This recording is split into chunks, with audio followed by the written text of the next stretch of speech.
أعوذ بالله من الشيطان الرجيم. بسم الله الرحمن الرحيم. ويوم يحشرهم جميعا يا معشر الجن قد استكثرتم من الإنس وقال أولياؤهم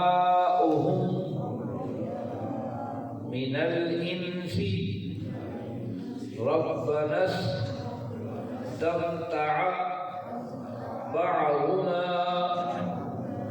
ببعض وبلغنا أجلنا الذي أجلت لنا قال النار مثواكم خالدين فيها إلا ما شاء الله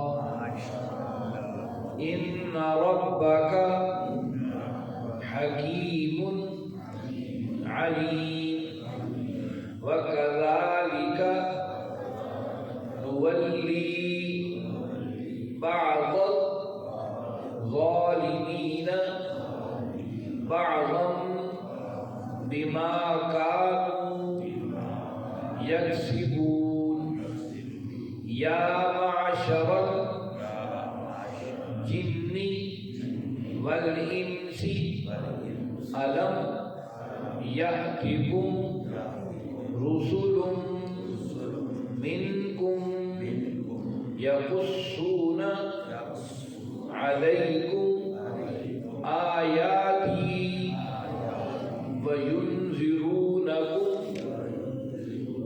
لقاء يومكم هذا قالوا شهدنا على أنفسنا وغرتهم الحياة الدنيا وشهدوا على أنفسهم أنهم كانوا كافرين. صدق اللہ. عزیز ساتھیو، تمام حمد و ثنا، تعریف و توصیف اس رحیم و کریم رب کے لیے جس کا رحم اور کرم ہر سو ہے. اس کا رحم اور کرم ہی ہے کہ ہم اس کی بارگاہ میں بیٹھے اس کی باتیں سننے کے لیے اکٹھے ہوئے. اس کے بعد لاکھوں کروڑوں درود و سلام اس نبی مہرباں پر جنہوں نے اللہ رب العزت سے حق کو پا کر ہم تک حق پہنچانے کا حق ادا کر دیا. عزیز ساتھیو، 8واں پارہ ہے، سورۃ الانعام ہے، اور سورۃ الانعام کی ہم نے 127 آیات پڑھ لی ہیں. اور گزشتہ آیات بینات میں ہم یہ پڑھ اور سن آئے ہیں کہ اللہ رب العزت ارادہ جب کر لیتے ہیں کسی کی رہنمائی کا تو اس کا سینہ اسلام کے لیے کھول دیتے ہیں. یعنی کہ اس کو اسلام پر، اللہ کے دین پر چلنا آسان ہو جاتا ہے، اور اس کی صبح اور شام کی سارے جد و جہد، اس کی سوچ اور خیال اور فکر اللہ کے دین اور اللہ کے دین کے غلبے کی طرف مڑ جاتا ہے. اور جس کا دل اللہ تنگ کر دیتے ہیں، جس کا چاہتے ہیں اسے گمراہ کرنا، اس کا دل اللہ تنگ کر دیتے ہیں. وہ چھوٹی چھوٹی باتوں پر بھی میخ نکالنے لگ جاتا ہے، اعتراض کرنا شروع کر دیتا ہے. اللہ فرماتے ہیں ایسے شخص کی زندگی ہم ایسی مشکل بنا دیتے ہیں جس طرح ایک بندہ چڑھائی پر چڑھ رہا ہو، اس کا سانس پھول جاتا ہے. اور پھر ہم ایسے لوگوں کو پھر ناپاک کر دیتے ہیں، وہ ناپاکیوں میں رہتے ہیں، وہ پاکی اور خیر کی طرف نہیں بڑھ سکتے.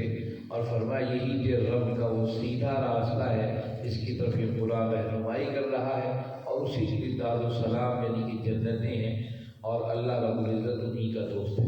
یہ تھی گزشتہ آیات آج کا سبق آیت نمبر 128 سے شروع ہوتا ہے. دیکھتے ہیں اس میں اللہ رب العزت نے کیا باتیں ہم سے ارشاد فرمائی. اعوذ باللہ من الشیطان الرجیم. وَيَوْمَ اور اس دن يَحْشُرُهُمْ وہ انہیں اکٹھا کرے گا جمیعاً سب کا سب.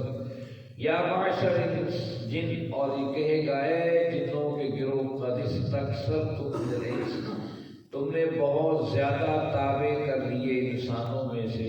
وقال اور وہ کہے گا اولیاءہم من الانس اور وہ کہیں گے جو انسانوں میں سے ان کے دوست ہوں گے ربنا اے ہمارے رب استمتع بعضنا ببعض ہم نے ایک دوسرے سے فائدہ اٹھایا. وبلغنا اجلنا یہاں تک کہ ہماری اجل آ پہنچی. الذی جو کہ اجلت لنا تو نے ہمارے لیے مقرر کر رکھی تھی. قال النار اللہ کہیں گے آگ مسواکم تمہارا ٹھکانہ ہے. خالدین فیہا اس میں ہمیشہ ہمیشہ رہو. الا ما شاء اللہ مگر جسے اللہ چاہے گا. ان ربک بے شک آپ کا رب حکیم علیم حکمتوں والا بھی ہے اور جاننے والا بھی ہے. یہ آیت نمبر 128 ہے. اس میں دیکھیے اللہ رب العزت نے کیا باتیں بتائی. یوم کا لفظ بتاتا ہے کہ انسان یہ ساری زندگی کا کھیل اور تماشا یہ تگ و دو جستجو ایک دن ختم ہونے والا ہے اور اس دن کے علاوہ ایک دن اور بدل کر آنے والا ہے جس سے ساری دنیا کے انسانوں کو اور ساری مخلوقات انسانوں اور جنوں کو اللہ اپنی بارگاہ میں اکٹھا کر لیں گے. یوم ہمیں بتاتا ہے کہ ہم آنکھیں بند کر کے جس پگڈنڈیوں پر راستوں پر دوڑے چلے جا رہے ہیں یہ راستہ ایک دن ختم ہونے والا ہے. اور پھر یہ یوم کا اعلان ہمیں ہر سو نظر بھی آتا ہے. جو دنیا میں آیا ہے چاہے وہ نبی تھے ولی تھے کتنے بڑے بڑے جو ہے شخصیات تھیں دنیاوی لحاظ سے بھی اور دینی لحاظ سے بھی آخر اپنے زندگی کے حصے کو گزار کر اس یوم میں داخل ہو گئے. اس کا ذکر یہاں اللہ کر رہے ہیں. وہ یوم اور وہ دن یحشرہم جمیعا جب ہم سب کے سب کو اکٹھا کر لیں گے. اللہ فرماتے ہیں وہ دن وہ سب کو اکٹھا کر کے جمع کر لیں گے سارے اور جنات بھی کھڑے ہوں گے انسان بھی کھڑے ہوں گے. یا معاشر جن اللہ پکاریں گے اے جنوں کے گروہ قد استکثرتم من الانس تم نے بہت زیادہ تابع کر لیا انسانوں. یہاں اللہ جنوں اور انسانوں کو اکٹھا مخاطب کر رہے ہیں لیکن پہلے مخاطب اللہ رب العزت نے جنوں کو کر کے بتایا. یہ جن کیا ہے؟ جن عربی زبان کا لفظ ہے اس کا مطلب ہے چھپا ہوا. اللہ رب العزت نے اس انسانوں سے پہلے جنات کو زمین کے اندر پیدا کیا تھا. یہ بڑے وسیع تعداد کے اندر انسانوں سے پہلے موجود تھے اور ان کا سب سے بڑا سردنا اس کا نام عزازیل تھا جس نے اس حد تک فرشتوں کی بارگاہ کے اندر اللہ کی بارگاہ میں مقام حاصل کر لیا تھا کہ ان کے ساتھ اٹھتا اور بیٹھتا تھا ان کی باتوں کو سنتا بھی تھا. یہی وجہ ہے کہ جب اللہ رب العزت نے آدم علیہ السلام کی تخلیق فرمائی تو ایک اعتراض تو جنہوں نے کیا تھا کہ اللہ تو ایسی مخلوق پیدا کر رہا ہے کہ قتل و غارت کرے گی. اب انہیں کیسے پتا تھا قتل و غارت کرے گی؟ اس لیے کہ وہ جنات کی حالت دیکھ چکے تھے. جنات اس زمین میں قتل فساد لڑائی اور جھگڑوں کے علاوہ کوئی کام کرتے ہی نہیں. اور دوسرا اعتراض جو ہے وہ جن عزازیل نے کیا کہ اس کو میں سجدہ کیوں کروں کہ یہ مٹی سے بنا ہے میں آگ سے بنا میں اس سے افضل انا خیر منہ. یہ سب سے بڑا تکبر ہے. جب انسان کا آیا تھا میں اس سے بہتر ہوں قومیت کے لحاظ سے اس سے بہتر ہوں مال کے لحاظ سے اس سے بہتر ہوں برادری کے لحاظ سے اس سے بہتر ہوں معاشرے کے لحاظ سے میں اس سے بہتر ہوں. جب اپنے آپ کو بندہ بہتر سمجھ رکھتا ہے دوسروں سے تو وہی تکبر کی اینٹ اس کے دماغ کے اندر بیٹھ جاتی ہے اور پھر وہ تکبر کے راستے پر نکل پڑتا ہے. یہی وہ جملہ تھا جس نے عزازیل کو بلندی سے اٹھا کر زمین پر دیکھا اور پھر فرشتوں نے اطاعت کر اعتراض تو کیا پر اطاعت کرتے ہوئے سجدہ ریز ہو گیا. اور یہ ابلیس جو تھا اس کو ابلیس بھی کہا جاتا ہے. ابلیس کس کہتے ہیں؟ ابلیس کا مادہ نکلا ہے مایوسیت سے. یہ لوگوں کو مایوس کرتا ہے. خود بھی اللہ کی رحمت سے مایوس ہے اور دوسروں کو مایوس کرتا ہے، اس لیے اس کا رب ابلیس رکھ دیا گیا ہے۔ لیکن قرآن نے کہا کان من الجن، وہ جنات میں سے تھا جو عزازیل تھا، اس لیے وہ جن کا مطلب وہ مخلوق جو آنکھوں سے نظر نہیں آتی ہے بظاہر۔ یہ اس وقت سے پھر اس نے ایک بات، جب اللہ نے اسے دھاگا درگاہ کر نکال دیا نا، نکل جاؤ یہاں سے، اس نے ایک بات کہی، کہا کہ میں تیرے بندوں کو بھٹکاؤں گا، سامنے سے بھی، پیچھے سے بھی، دائیں سے، بائیں سے، جہاں تک مجھ سے ہو سکا میں تیرے رستے سے بھٹکاؤں گا۔ اور ساتھ ہی کہا لا تجدو، تو ان کو نہیں پائے گا ان میں سے اکثریت کو شاکرین، شکر گزار، اپنا بندہ شکر گزار بندہ نہیں پائے گا۔ وہاں اس نے بات کہی تھی اکثریت کو میں گمراہ کر دوں گا، یہاں یہی لفظ استعمال کیا اللہ رب العزت نے، قد استکثرتم، کہ تم نے بہت سے انسانوں کو اپنے تابع کر لیا، یعنی کہ گمراہ کر لیا۔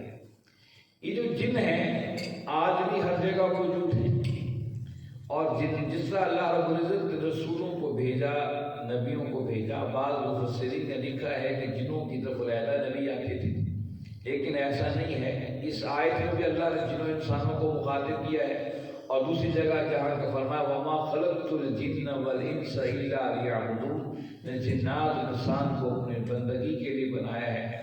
اور پھر ویسے بھی جو انسان نبی جو تھے وہ انسان تھے، اور جنات انسانوں کو دیکھ سکتے ہیں، اور اسی لیے نبی مردوں میں انسانوں میں سے تھے، جنات میں سے نہیں تھے، اور جنات کو ان کی تابعداری کا حکم دیا ہے۔ جنات ایسی مخلوق ہے جو ہر جگہ پائی جاتی ہے، جس طرح ہمارے ہاں مومن اور کافر ہیں، جنات کے ہاں بھی مومن اور کافر ہیں۔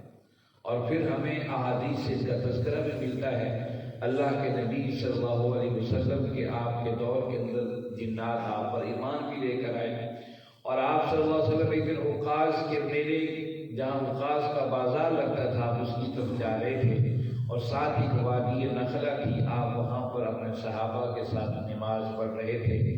وہاں سے جنات کا ایک گروہ گزرا، جنہوں نے کہا کہ یہ تو بڑی عجیب بات ہے، جو بار بار قرآن پڑھا جا رہا ہے، اس کو سننے کے لیے اتر آئے اور پھر وہ ایمان لے آئے۔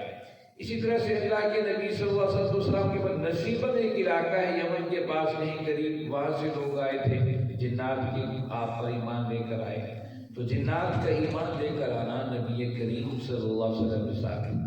عبداللہ بن مسعود رضی اللہ عنہ فرماتے ہیں کہ اللہ کے نبی صلی اللہ علیہ وسلم نے فرمایا کہ جنات میرے پاس آئے اور کہا یا رسول اللہ صلی اللہ علیہ وسلم، ہم کیا کھائیں اور کیا نہ کھائیں، ہمارے لیے حلال کیا ہے اور حرام کیا ہے؟ تو نبی کریم صلی اللہ علیہ وسلم فرمایا جو ہر ہڈی جس جانور کی اس پر بسم اللہ اللہ ہو کر پڑا گیا ہو، اس جانور کی ہڈی پر گوشت تمہارے لیے چڑھا دیا جائے گا، وہ تمہارے لیے حلال ہے۔ جس پر اللہ بسم اللہ اللہ ہو کر نہیں پڑا گیا وہ تمہارے لیے حرام ہے۔ انہوں نے پوچھے یا رسول اللہ صلی اللہ علیہ وسلم ہمارے جانوروں کے لیے کیا ہے؟ آپ نے فرمایا ہر مینی جو ہے تمہارے جانوروں کی غذا ہے، اس لیے آپ صلی اللہ علیہ وسلم منع فرمایا کسی مینی سے سجدہ نہ کرو اور نہ کسی ہڈی سے سجدہ کرو، کیونکہ یہ تمہارے ایک اور مخلوق کی اللہ نے خوراک رکھی۔ اسی طرح سے اللہ کے نبی صلی اللہ علیہ وسلم نے بتایا جس وقت آپ واش روم جاتے ہیں بیت الخلاء، فرمایا عموماً گندی جگہوں پر ان کے خبیث جو ہے گندے جن وہاں پر رہتے ہیں، اس لیے آپ صلی اللہ علیہ وسلم نے باقاعدہ بتایا کہ آپ جب واش روم جاؤ تو دعا پڑھو اللہم انی اعوذ بک من الخبث والخبائث، کہ اللہ مجھے ان خبیث جنوں اور خبیث جنیوں سے اللہ مجھے محفوظ فرما دے، ان خبیثوں سے، تاکہ یہ مجھے تکلیف نہ دے سکے۔ اسی طرح اللہ کے نبی صلی اللہ علیہ وسلم فرمایا کسی درخت کی جڑ کے اندر پیشاب نہ کرو، کیونکہ وہاں ان کی رہائشی گاہیں ہوتی ہیں۔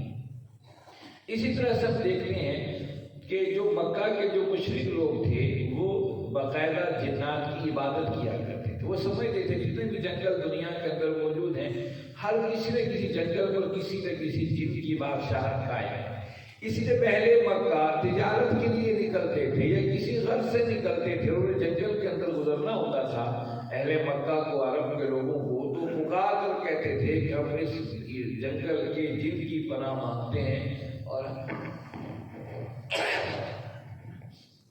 ہم اس کی پناہ میں آتے ہیں تاکہ وہ ہمیں کوئی نقصان نہ پہنچا سکیں۔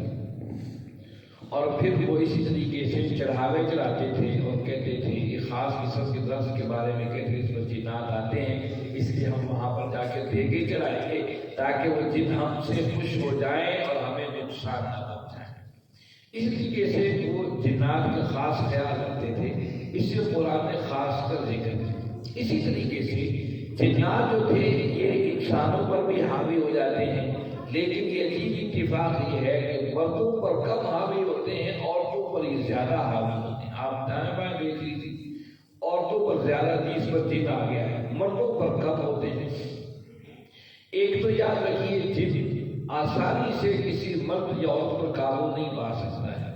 95% لوگوں کے وہم ہی ہوتے ہیں جن اور جادو کے، ہاں کچھ 5% ہوتے ہیں جس پر جن کا اثر ہو گیا ہو یا جادو کا اثر ہو گیا ہو، تو اس کے بارے میں علاج اللہ کے نبی صلی اللہ علیہ وسلم نے بتایا ہے۔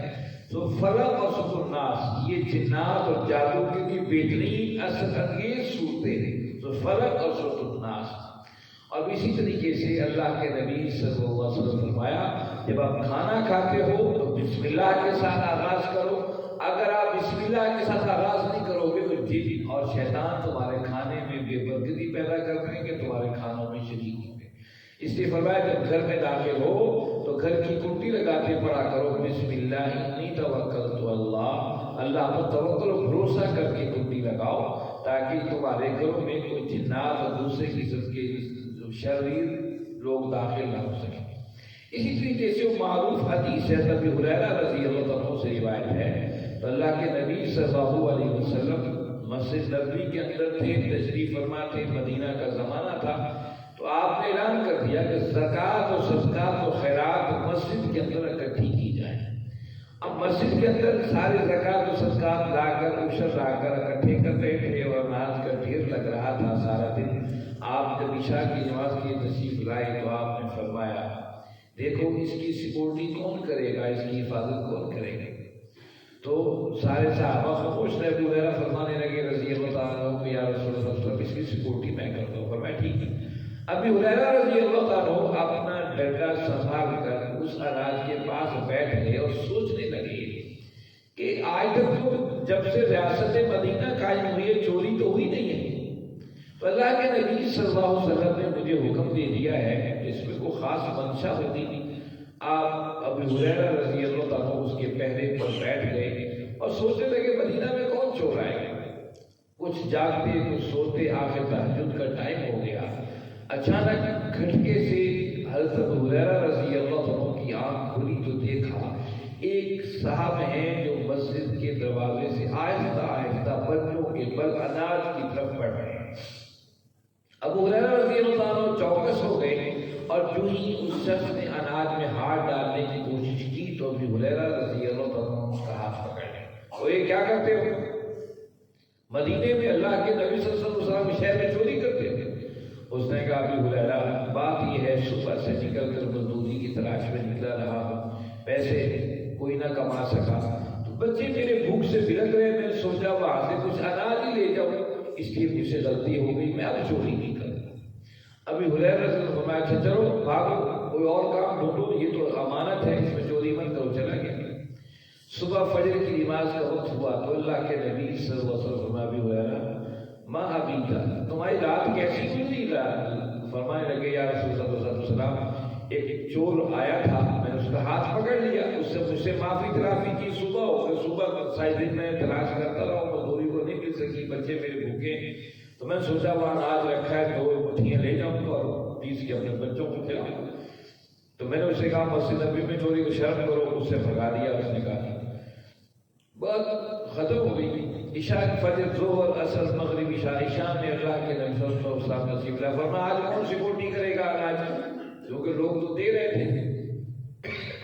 جب اللہ کے نبی صلی اللہ علیہ وسلم حکم ہو جاتا تھا صحابہ اس کام کے پیچھے لگ جایا کرتے تھے۔ اب فرمایا ابو ہریرہ کھڑے ہو گئے یا رسول اللہ صلی اللہ علیہ وسلم میں ہی سیکورٹی کروں گا اس کی۔ فرمایا اچھا آپ اپنا دیکھنا خیال کرنا کہیں پھر نہ بول رہا آ جائے چور کا، یا رسول اللہ میں تو چوکس رہوں گا۔ اب ان چوکس بیٹھے ہیں جاگ رہے ہیں، لیکن کچھ نہ کچھ اونگ بھی آ جاتی تھی، جاگ بھی رہے ہیں۔ پھر جو تہجد کا وقت ہوا نا پھر دیکھا کہ وہ شخص داخل ہوا ہے اور جو ہی اناج میں ہاتھ ڈالنے لگا ابو ہریرہ رضی اللہ عنہ اس کا کہا وہی کیا کرتے تھے کہ جی میں سارا دوسرا سے ہے مزدوری ملی نہیں، میں سوچا وہاں سے لے جاؤں، تو میں تجھے کل بھی روکا تھا، اچھا اب غلطی ہو گئی اب نہیں کروں، آج چھوڑ دو میں پھر نہیں کروں گا، اچھا ٹھیک ہے جا۔ صبح فجر کی نماز میں آپ نے مجھے سنا ہو کہ رات کیسی تھی کہ یا رسول اللہ صلی اللہ علیہ وسلم چور آیا تھا، لیکن پھر اس نے آہوزاری کی، دل میں رحم آیا، میں چھوڑ دی، آپ مسکرائے ٹھیک۔ پھر ظہر عصر مغرب عشاء، جب عشاء کی نماز پڑھ لیا فرمایا کہ آج کون سیکورٹی کرے گا؟ ابو ہریرہ فرمانے کہ یا رسول اللہ صلی اللہ علیہ وسلم میں کروں۔ میں دیکھنا وہ چور پھر کہیں نہ آ جائے، اس چور کو کوشش کر کے پکڑ لینا، بھاگ لینا دے دیں، ٹھیک ہے یار۔ اب بتا دیا وہ چور آئے گا، اب فکر نہیں ہوگا کہ اس نے آنا ہی آنا ہے، آج تو اس کو پکڑنا ہی پکڑنا۔ اور پھر وہ رات کا وہ لمحہ آیا تو جو دیکھا تو وہی آ رہا ہے، اور اس نے اناج میں ہاتھ ڈالنے کی کوشش ہی کی تھی کہ منہ سے تو حضرت ابو ہریرہ رضی اللہ عنہ کا ہاتھ پکڑ لیا۔ ہاں بھائی تو میں 2 دن سے روک رہا ہوں، ان کا جو مجھ سے بڑی غلطی ہوگی، بڑی غلطی ہوگی کہ آج تو میں تجھے پکڑ کر اللہ کے نبی صلی اللہ علیہ وسلم کی بارگاہ میں پیش کروں گا ہی کروں گا۔ اب وہ چور منتیں کر رہا ہے، ابو ہریرہ فرماتے نہیں آج تجھے نہیں چھوڑنا ہے، 2 دن ہو گئے تجھے سمجھاتے تھے عقل ہی نہیں آیا۔ اب وہ شخص چور جو تھا کبھی اوپر آسمان کی طرف دیکھے اور کبھی ابو ہریرہ کو دیکھے، کبھی اناج کو دیکھے اور کبھی منتیں کرے ابو ہریرہ کی، اب نہیں۔ اب اس نے دیکھا کہ دن چڑھنے والا ہے اور فجر کی اذان ہونے والی ہے، لوگ تو دیکھ لیں گے تو معاملہ گڑبڑ ہو جائے گا، بڑی منتیں کی، لوگوں کو پتہ چل جائے گا میری بیٹی ہوگی، غریب بندہ ہوگا، نہیں۔ آخر اس بندے کو خیال آیا چور، اس نے کہا ابو ہریرہ ایک بات تمہیں بتاؤں، جو دنیا اور معافی ہے، جو کوئی دنیا میں ہے وہ سب سے بہتر ہے، اگر تم اسے سمجھ لو تو دنیا میں سب سے بہترین چیز تمہیں میں بتا رہا ہوں تو تم کامیاب ہو جاؤ۔ صحابہ جو تھے وہ خیر کے حدیث تھے، اچھائی کے حدیث تھے۔ آج ہمیں اچھائی اور خیر کا پتہ ہی نہیں چلتا ہے، ہم کہتے ہیں اچھا جی فلاں نہیں کر رہا تو مجھے کرنے کی کیا ضرورت ہے۔ حالانکہ خیر کا خیال جو ہی دماغ میں آ جائے، انسان کو چاہیے خیر کے راہ پر چل پڑے، اچھائی کر گزرے، جو ہی اس خیر کو ڈیلے کرے گا تو پھر معاملہ خراب ہو جائے گا۔ صحابہ حریص تھے نیکی کی اور خیر کے، جو کہا کہ ایسی بات جو دنیا اور جو کوئی دنیا اس سے بہتر ہے کہ جلدی سے بتاؤ۔ اس کا بھی ہریرہ اگر تم آیت الکرسی پڑھ لو نا صبح کو، شام تک تم ہر شر سے اللہ کی طرف سے محفوظ کر لیے جاؤ۔ اگر رات کو آیت الکرسی پڑھ لو، صبح تک تم جن جادو چور چکاری ہر چیز سے اللہ کی حفاظت میں آ جاؤ۔ ابو ہریرہ رضی اللہ عنہ آیت الکرسی کو جانتے تھے، اب اس نے ایک ایسی بات کی تو آپ آیت الکرسی کو دماغ میں اور تصور میں اس بات کو لے کر آنے لگے، اس چور نے ہاتھ چھڑایا اور ہاتھ پکڑا۔ اب صبح فجر کی نماز کا وقت ہوا، اللہ کے نبی صلی اللہ علیہ وسلم نے فرمایا ہاں ابو ہریرہ رضی اللہ عنہ کی نگاہیں جھکی بتاؤ تو صحیح نہیں، کہنے لگے یا رسول اللہ صلی اللہ علیہ وسلم چور تو آیا تھا، میں نے اس کا ہاتھ بھی پکڑ لیا تھا اور میں آپ کی بارگاہ میں پیش کرنا ہی چاہتا تھا کہ اس نے ایک ایسی بات کہی، میں اس کی بات تو الجھ کے رہ گیا۔ کیا بات کہی؟ ابو ہریرہ بتاؤ، کہا یا رسول اللہ، اس نے کہا میں ایک ایسی بات بتاتا ہوں جو دنیا اور معافیہ سے بہتر ہے، اور میں فوراً متوجہ ہو گیا وہ کیا چیز ہے۔ وہ آیت الکرسی ہے، اگر صبح پڑھ لو گے شام تک اللہ کی حفاظت میں رہو گے، شام کو پڑھ لو گے صبح تک اللہ کی حفاظت میں رہو گے۔ تو یہ جو پڑھ لو گے تمہارا مال بھی تمہاری جان بھی، سوائے اس دن کہ تمہاری موت اللہ لکھ نہ دی ہو، اللہ تمہیں محفوظ کر دے گا۔ تو اللہ کے رسول مسکرائے گا، اس میں آپ اتنے مسکرائے کہ آپ کے سامنے کی جو ہے دام جو تھے وہ بھی کھل اٹھے۔ فرمایا کہ ابو ہریرہ تمہیں پتا ہے وہ کون تھا؟ وہ جن تھا، وہ شیطان تھا، اور اگر وہ تم پکڑے رکھتے صبح اہل مدینہ اس کی درگت کرتے دیکھتے کیسے اس کی برابر کی پٹائی ہوتی ہے، لیکن تھا شیطان، بات وہ صحیح کر گیا کہ کرسی واقعی جیسی چیز ہے تو جن اور جادو سے قسم کے لوگوں سے محفوظ رکھتی ہے۔ تو اس لیے جنات بھی انسان کی طرح اپنے رب کے مطیع اور فرما بردار ہیں اور ہر جگہ پائے جاتے ہیں۔ یہاں مسجد کے اندر بھی جو خیر کے جنات موجود ہیں، اس لیے جن اپنی شکلوں کو بھی بدل لیتا ہے۔ ایک حدیث میں آتا ہے ایک صحابی کی جن سے لڑائی ہو گئی، اس جن کے ہاتھ کتے جیسے تھے، آپ نے فرمایا کہ ہاں بھی بتاؤ یہ تمہاری حالت کیسی ہے، کیا سارے جن ایسے ہیں؟ اس نے کہا نہیں سارے جن ایسے نہیں ہیں، میری حالت ایسی ہے، باقی اور مختلف لوگوں کے ہیں۔ اور ایک روایت میں آتا ہے سانپ اور کتے کی شکل میں یہ آ جاتے ہیں۔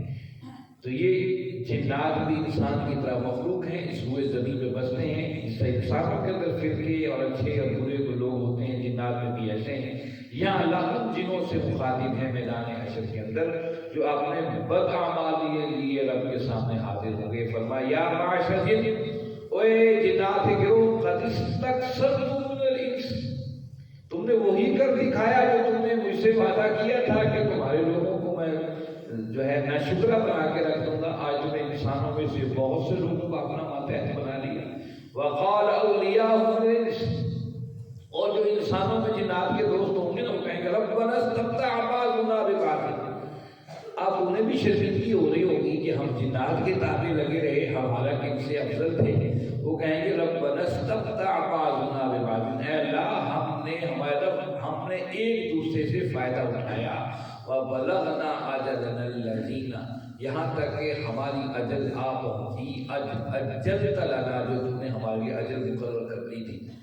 اب اس کے بعد وہ کوئی اور بات بھی کرنا چاہتے تھے، اللہ نے فوراً روک دیا۔ قال النار مثواکم خالدین فیہا، یہ آگ ہی تمہارا ٹھکانہ ہے، اس میں ہمیشہ ہمیشہ رہو گے، الا ما شاء اللہ، مگر جسے اللہ چاہے۔ ایک اور سوال بھی لوگوں کے ذہنوں میں اٹھتا ہے، آپ تو سوال پوچھتے نہیں ہیں لیکن پوچھنے والے سوال بڑا رکھتے ہیں اور پوچھتے بھی ہیں۔ اکثر یہ سوال لوگ ہم سے کرتے، دیکھیے انسان نے زندگی 50 60 70 سال زندگی گزار لی ہے، 80 سال 100 سال گزار لی ہے، 100 سال اس نے زندگی گزار لی اور اس کی سزا خالدین فیہا، ہمیشہ ہمیشہ کا جہنم۔ یہ تو بے انصافی ہے۔ انصاف کا تقاضا تو یہ ہے کہ 50 60 سال اس نے اگر غلطی گناہ کی ہے تو اس کی سزا 50 60 سال اللہ دے دے، 100 سال دے دے، 200 سال دے دے، 1000 سال دے دے، لیکن خالدین فیہا کہ اللہ نے فیصلے کر دیے کہ ہمیشہ ہمیشہ جہنم میں رہے گا۔ عموماً جو لوگ اسلام کے حوالے سے تذبذب کے شکار ہوتے ہیں، اور ہوتے تو مسلمان ہی ہیں، شکل و شباب سے مسلمان عبادت، لیکن دل میں شیطان شکوک و شبہات کو ابھارتا رہتا ہے۔ وہ کہتے ہیں یہ کیا انصاف ہے؟ تو اچھا 60 سال 70 سال کی زندگی گزار لی، کتنا بڑا جرم کر دیا، خالدین فیہا، اس میں ہمیشہ ہمیشہ رہے گا۔ آئیے ہم دنیا کی زندگی میں دیکھیں اس معاملے کو۔ ہم دنیا کے معاملے میں مجرم کے وقت کا تعین نہیں ہوتا کہ مجرم نے کتنے وقت میں جرم کیا ہے، وقت پر اس کو سزا نہیں ملتی کہ اس مجرم نے 2 گھنٹے کے وقت میں جرم کیا ہے، 10 گھنٹے وقت میں کیا ہے۔ سزا حکومت کی عدالت اس کی جرم کی نوعیت پر دیتی ہے۔ ایک چور، اس نے 8 گھنٹے لگا کر کسی گھر میں نقب لگایا اور چوری کی، اور تھوڑا سا مال لے کر وہاں سے نکلا، اس کو پیسے بھی نہ ملے، تھوڑا سا مال۔ ایک ڈاکو کا پورا گینگ ہے، اس نے 1 گھنٹہ لگایا ہے، پورے گھر کو اس نے تہ بالا کر دیا ہے، گھر میں لوگوں کی عزتیں لوٹ لی ہیں، مال لوٹ لیا ہے، قتل کر دیا ہے۔ اب بظاہر تو چور نے 8 گھنٹے لگائے ہیں، اس کے مقابلے 1 گھنٹے میں ہی لوگ فارغ ہو گئے ہیں۔ اللہ معاف کرے اور رحم فرمائے۔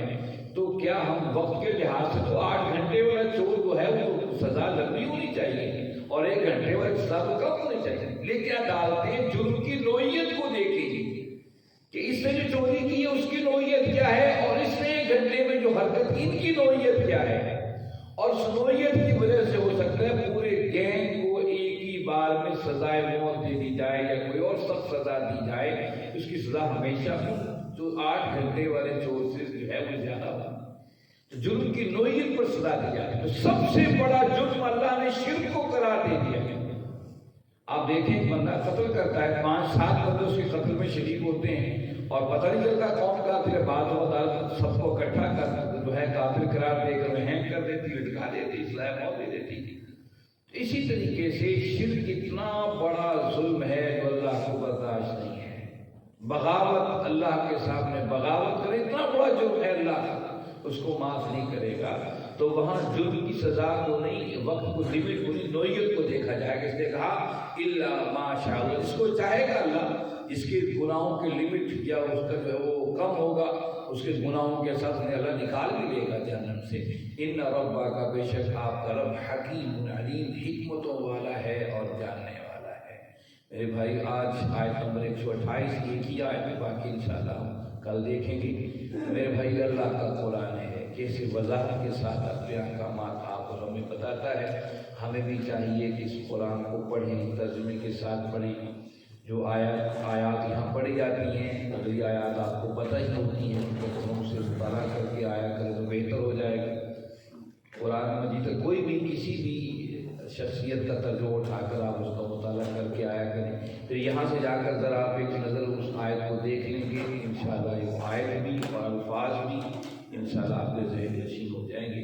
اللہ رب العزت سے دعا ہے کہ رب العزت آپ اور ہم سب کو سمجھنے، اس پر عمل کرنے کی توفیق عطا فرمائیں. وآخر دعوانا الحمد للہ رب العالمین والصلاۃ والسلام علی سیدنا